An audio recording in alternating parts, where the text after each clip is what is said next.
Әріптестер, бүгінгі сіздерге ұсынылып отырған сабағым бірінші сыныпқа 30 сағатқа жасалған факультативтік қозғалмалы ойындар сабағын ұсынғалы отырмын.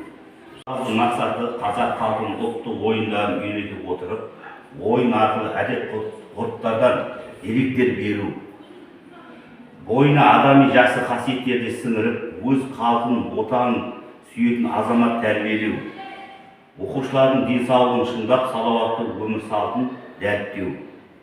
Міндеттері: қозғалмалы ойындар арқылы балалардың бос уақытын көңілді өткізуге, денсаулықты шыңдай түсуге, халқымыздың әдет-ғұрпын, салт-санасын біліп өсуге, тілді дамытуға көп жәрдемдеседі. Қазақ халқының ұмыт қалған ұлттық ойындарын біледі, өз ұлтының тарихына, салт-дәстүріне, ұлттық ойынына деген қызығушылығы оянады. Қазақ халқының ұлттық ойындарының қалыптасу тарихымен танысады. Қозғалмалы ойындар арқылы оқушыларды салауатты өмір салтын ұстану маңызды екенін біледі.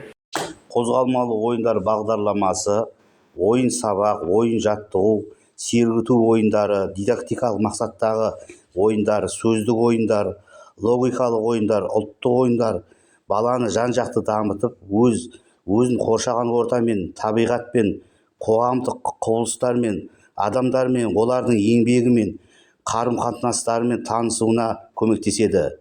Ойындар баланың зейінін, есте сақтау қабілетін, ауызекі сөйлеу мәдениетін дамытуға арналған, адамгершілік сезімін оятуға, адамдармен дұрыс қарым-қатынас жасауға, басқа ұлт өкілдеріне достық сезімін тәрбиелеуге үйретеді.